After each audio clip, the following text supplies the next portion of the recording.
Yeah, I forgot who the sponsors were.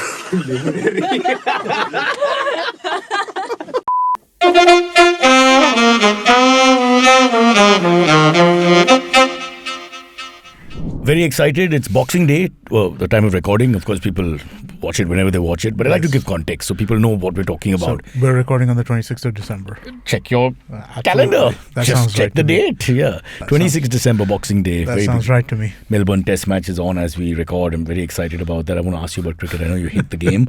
But we're trying to do a special on books here because nobody reads an IVM except you. And I used to. So we said together between us, maybe 3 or 4 books would come. We could have something, yeah. I'd like to begin with the Ramayana, just to get people off my back. Okay. We talk about that for 10 minutes. Which version? Did I mention lawyer? God, Amit's going to do the jokes today. I'm in trouble now. Yeah. Okay. So, books. So we're going to discuss. In fact, this is one of your, I would say, pet peeves that you're one of the few readers left now. Maybe our generation, really, because I'm just looking around and with due respect to Sparsh Rishi. I would disagree with that. I think more people than ever are reading. It's just they're reading in different ways.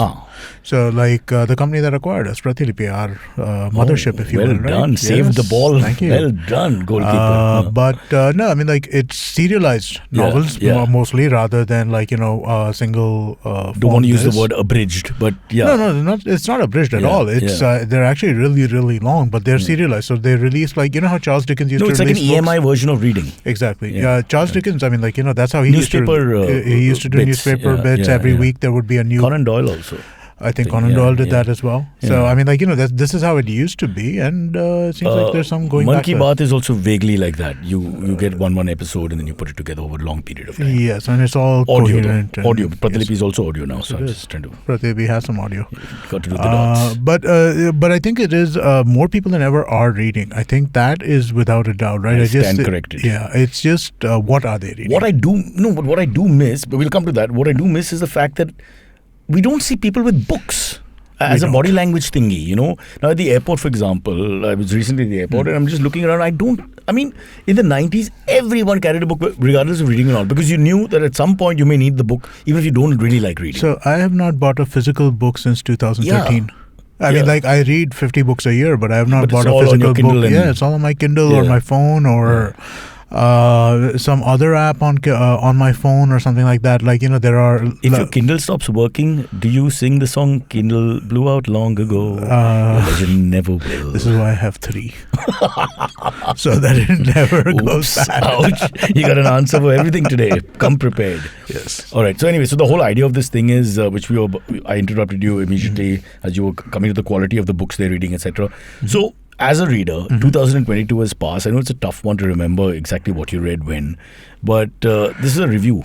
So I was going through so again, I read mostly on the Kindle, right? Yeah. And I was going through my Kindle thing, and I think there are only 2 books from 2022 which I read / bought. One was a book called Righteous Prey by John Sandford, which is one of these mystery novels. Very fun. It's about a bunch of Bitcoin billionaires who decide to commit murder against people who they consider evil.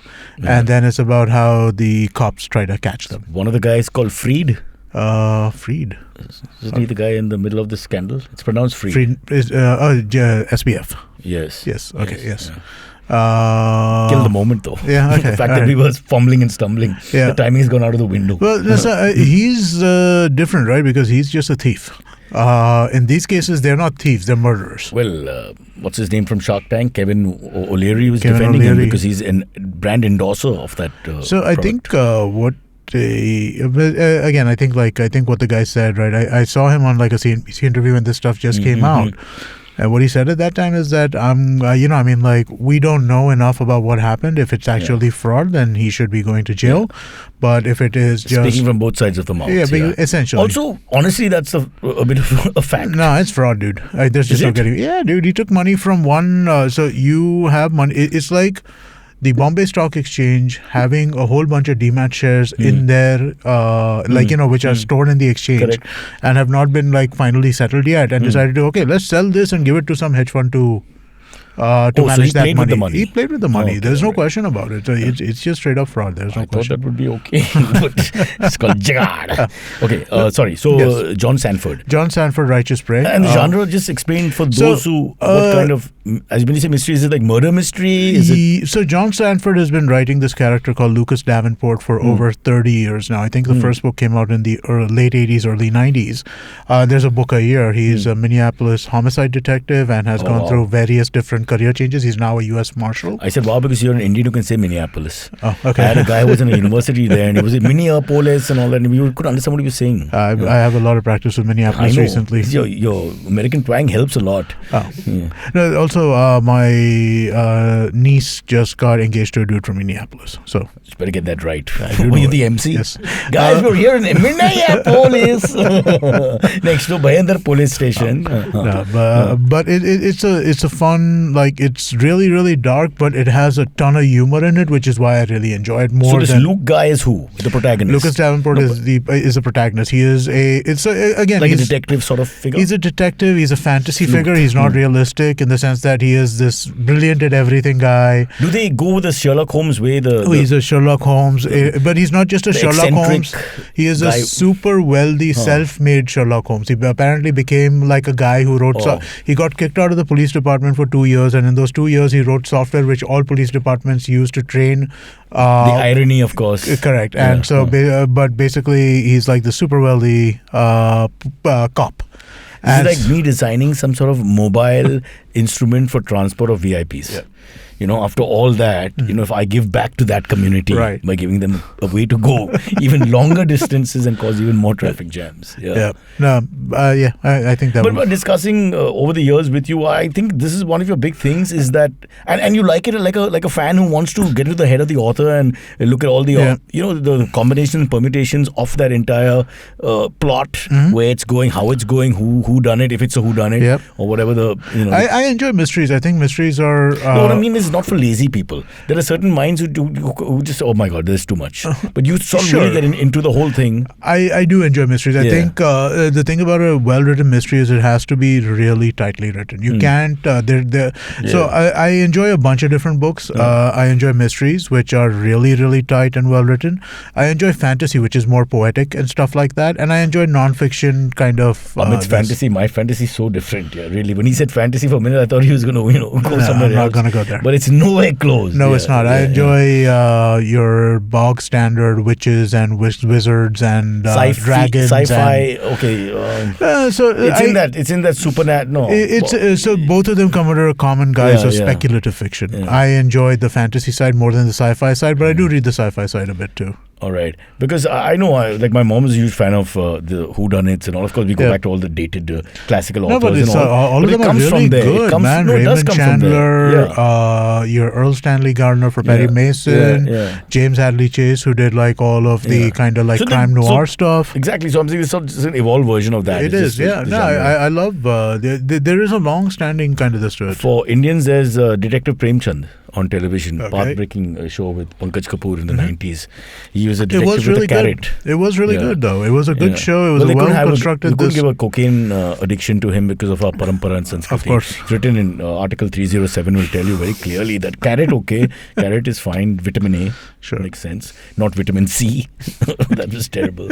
Yeah. No, I do have a theory about how Sherlock Holmes' character, if you look at Monk or any of the classical, they all seem to come from that whole thing about the diamond in the rough, the eccentric, the guy with the flaws, the madness with the genius. Yeah. So the kind of like, in some ways the ultimate or the kind of like, purest Sherlock Holmes is Dr. House. Yeah. Yes. Yeah. I mean, like in many ways, he is Sherlock Holmes, and he's also got that cryptic, blunt way of talking. Which can, on the line of obnoxious. Morphine addict, heroin addict, whatever you want to call it. Absolutely. Yeah. And with a limp. Yeah. Does Sherlock Holmes have a limp? But there's always some physical issue as well, that's going on. He's coughing or he's got, something. Sure. Probably does. I like that because the more flaws, then we can identify. Because we identify with the flaws. Yeah. Let's face it. For the rest. No, that was fun. That was book one. That was book one. If we have time, we can do sure, a few more. Sure, we can do a few more. One of the interesting ones I read this year was, so it was a book by Farrukh Dhondy about... okay, so for Parsis, we say Farrukh. Okay, Farrukh. Yeah, Farrukh. You just say Farrukh. Farrukh, Farrukh becomes more Islamic pronunciation of the same name. The name is similar. You can pronounce this. What does it say? Farrukh. My dad's name was Farrukh. That's and why. The last name? Dhondy. Okay. I just want to make sure I got that right too. But he did a book called From Here, There and Everywhere. From Here, There and Everywhere Words from my Private Babble. It's basically a book about Indian English words. Yeah. Right? So like where You've read him, right, as a journalist? Because you used to write for a lot of Indian newspapers from England. He used to have the midday column for the longest time, right? Cabbages and Kings or something. Something like that, yeah. Mice and Men, one of these, like this had some of the interesting things, right? Well, I mean, like I can't remember all of them, but like the Bombay Duck story. Yeah, it's actually Thak. No, so it's Bombay Duck, DAK, because of the post train, and the Bombay Duck used to come from the inland post trade, which was smell. Okay. And so then that's why it's been called Bombay Duck, right? The other one I think was Brun Muska. Yeah. Brun is brown for brown bread. Oh. So brown. So there are a whole bunch of other things like this right in here. Right now, again, I haven't finished the entire book, and now it's been almost 8-9 months since I read what part I did read of it, so I can't remember too much from it. But it was really fun, and it's really it's really engaging and fun, and the way he's written it. Is it in OBE or something by now? I think he was given a knighthood or something short of that. Entirely possible, MB, but I OBE, don't. CB, I do not know the answer to that. Yeah. No, he's been around for a long time. My entire childhood, I remember reading his columns and stuff. And he's actually got quite a comical bent as well. Yeah, no, he's a really funny guy. Writer. Yeah. So that was one. And then another one which I read was from John McWhorter. He's a linguist. Yeah. Which is called, the name of the book is 9 Dirty Words. So it's an update on the George Carlin thing. Oh, not IVM. No, because the same words are... I thought you start with that. The words that used to be a problem are not a problem anymore, right? And so he's kind of got this whole new thing about how what kind of words cause problems and stuff like that. So it's another really... But it's like a monologue for 200 pages. It's a book. It's a book about language. And it's like me talking about traffic. I mean, how much can you take? Well, it's about cursing, so you might actually enjoy it, right? Yeah. What constitutes a curse, and what makes a curse, and what turns a curse into a nasty thing? Intent. The words have no meaning without intent. Well, so intent matters. You say motherfucker, whatever. It's the most loving thing you're saying to someone. Intent matters, but it's not just intent. It's also how culture matters and stuff like that too, right? So it's interesting in that sense, right? Although in India, for example, if you don't speak good Hindi and you mistake aap for tum up north, you can offend someone very easily without trying to. But that's just it. And I've seen people around me doing it, and I can see the guy's face change, because suddenly they feel that they've been disrespected and we have no idea. But you can't, people should, there should be a rider. Ignorance is not a crime. Ignorance alone you can't be given the full punishment for ignorance. That's true. Try not to be ignorant, but sometimes you will be. There's nothing you can do. That is true. Living proof is the panelists on our show. Cyrus says, please check them out. One is worse than the other. Really.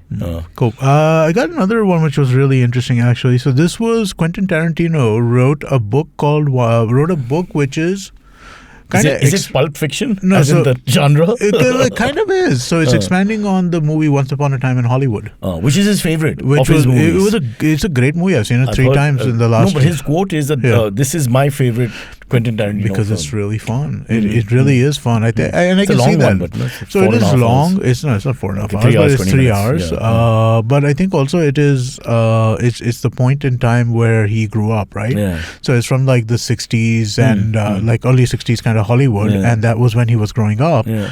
And it's a really fun movie. But what this book does is it explores Brad Pitt's character in the movie a lot more deeply. Yeah. And so there are secrets, and they're fun. It's a making of the movie? No. It's basically it's a retelling. The actual story in print.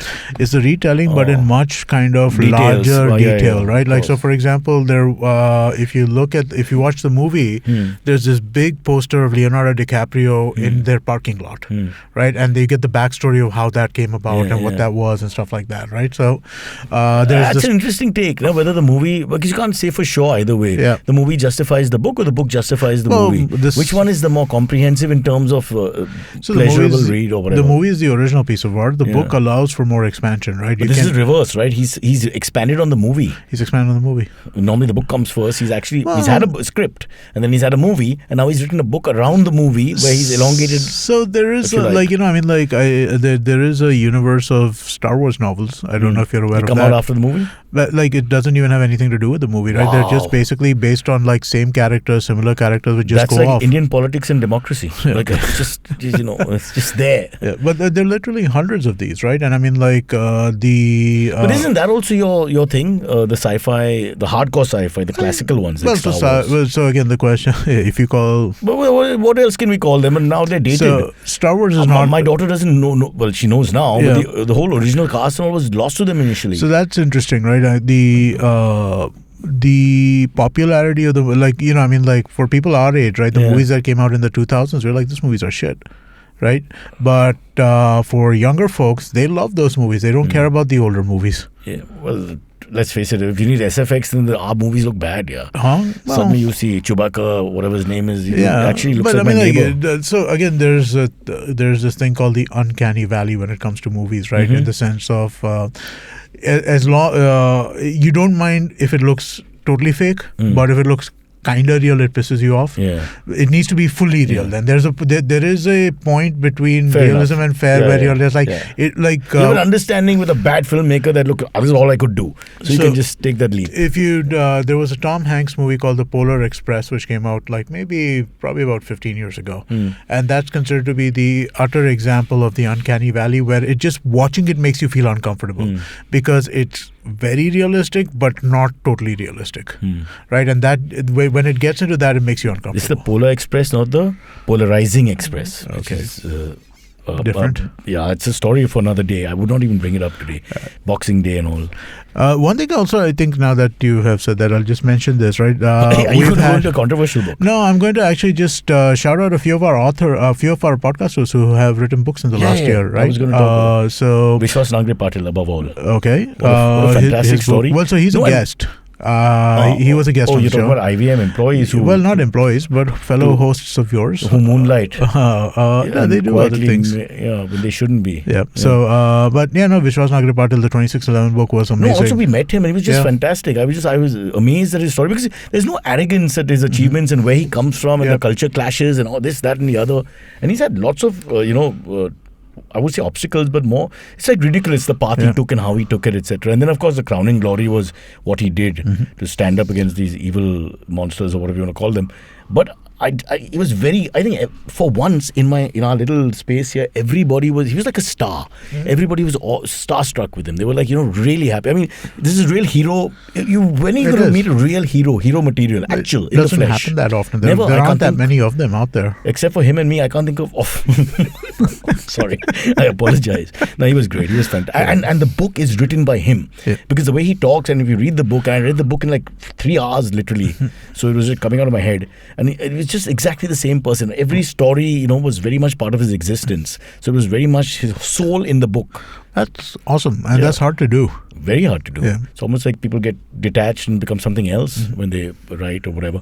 Sorry, but you were saying IVM writers. So Anupam Gupta, host of Paisa Vaisa, he wrote a book called The Wisest Owl this year, which is about finance and finance, right? Largely autobiographical. Anirudh Kanisetti, who hosts a show for us called Echoes of India, wrote a book called Lords of the Deccan, which is actually done really well. It's a history book about I think it's the mid Chola Emperor, Chola Empire over there. Which at one point was the largest, arguably the largest territorial empire of India. Correct. I might be wrong about the exact period. I'm sorry. I should have read this book by now. I haven't read it yet though. But well, it's no Star Wars, so I get your point. And I struggle with the facts.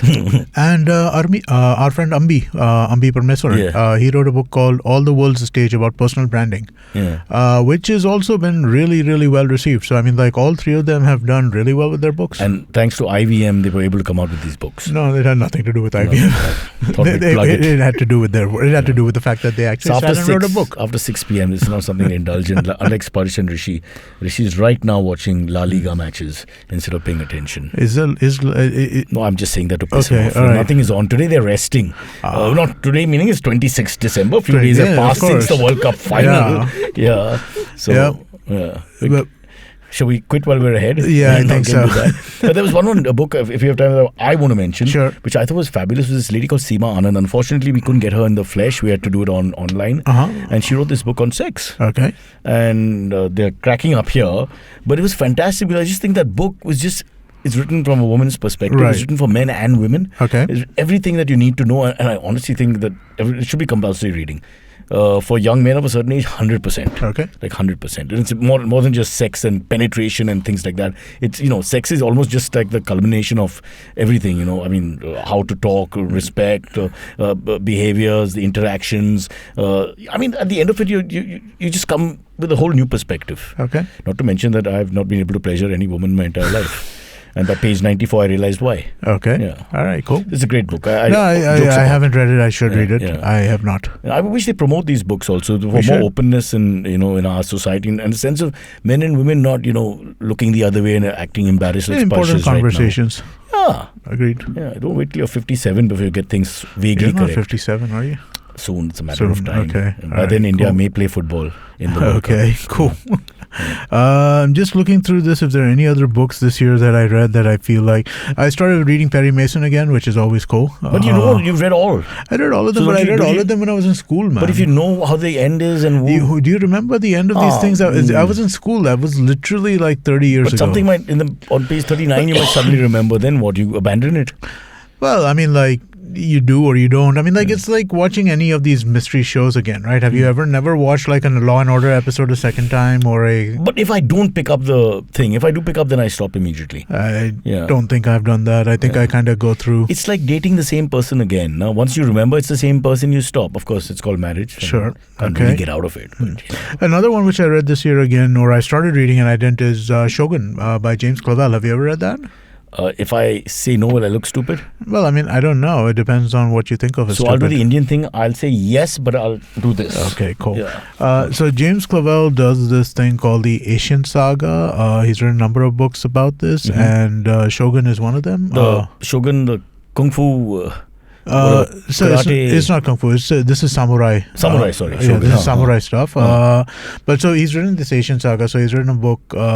He's written a book about 16th century Japan. He's written a book which was based in 19th century Hong Kong, 20th century Hong Kong as well. He's written a book which was based in 1979 Afghanistan. So he's written a bunch of when the revolution happened, right, in Afghanistan. He's written a book about Japan in the 1910s, like just a bunch of different times in Asia which were important. And it follows this family and fiction. It's fiction. It's historical fiction based in real. This was the first time. So I first read these books, I think, in the 9th or 10th standard. I think there was a miniseries called Noble House, which had come out at that time with Pierce Brosnan in it. Yeah. So that was based on one of his books. And so then I read that book, and I was like, hey, this is pretty cool. And then I went back and started reading more and more of his things, and really, really interesting. It makes you feel like you know history even though you don't actually, because it's all like 90% made up. Yeah. Oops, that sounds wrong. Sorry. But before we finish, I'd just like to say that Shogun is not to be confused with the autobiography of one of India's finest actors and Sparsh's cousin. Shotgun? Yeah, Shotgun. Shotgun. Yeah. Good you pulled that out before, so I didn't have to deliver it. I didn't have the guts to. I just said, what the hell am I saying? How mediocre can we get? Yeah. All right. So as we end, any book you're looking forward to reading in the last few days of the year? Well, I've been... you have to complete Farrukh Dhondy's book. I should complete Farrukh Dhondy's book, but I think I'm more kind of keen to finish one of these. So one thing which we didn't mention, which has been my recent passion in reading, is these Chinese martial arts novels called wuxia. You've mentioned this on the show this year. Yes, I have. Yeah. So I've really enjoyed these wuxia books. They're so stupid and so entertaining. Kripaya dhyan dijiye. We are not allowed to have any Chinese products till further notice. I'm just putting it out there. Okay, that's fine. So that Amit, you're on your own. But in case we were. Yeah, that's okay. But they are fun. They are nonsensical. They are fun, they are enjoyable, they have the same things happening over and over again. Nothing ever goes wrong for the hero in a major way. It's Manmohan Desai film. It's Manmohan You don't have Desai. to really see the next one. Exactly. Okay. And I mean, like, honestly, I feel like if I stop reading one and I pick it up like 2 years later, I don't think like I would miss a beat. You know, they're that repetitive. See, some people call it escapist, but I'm saying that your brain needs different things to satisfy it, just like different food cravings or whatever. So you don't knock it. If you're enjoying it, you enjoy it. I enjoy it. There's intellectual property involved in this. I listen, I am unapologetically enjoying it. I've spent more money on Wuxia books than I have on other things because, so what happened? Easy with the enthusiasm. Can I not mention? What? Not the popular country with us at the moment. So, that's okay. It's all culture, man, at the end of it. It's all culture. Fair enough. It's not about the country. Culture is beyond country. They have this way of, so the way that a lot of these sites work, right, is that they give you a certain number of chapters free per day. And then if you want to buy the entire book, then you have to pay out the nose. This is very Chinese. It is very Chinese. It's just kidding. Yeah. No, but it's very innovative in terms of like a business model for this kind of stuff, right? So you're learning two things, commerce and art at the same time. And so I was, I bought like 4 of them now, and each of them are like $40-$50. Wow. So I mean, like I have not spent like $3,000 on an Indian book in a really long, or like an English book on a really long time, because most of them are like $400. Recently at the airport I bought a book called The Average Indian Male, because the shopkeeper told me nobody's buying this book, and it was by me, so I felt bad. So I picked it up. $200, guys. Come on, $199 actually. So it's ₹1 less than $200. You can actually get that buck back. Kind enough to give it to you. Yeah. All right. I think that wraps it up. Have a very happy New Year, Amit. I don't know if I'll see you in the next 3-4 days. Okay. Bye-bye.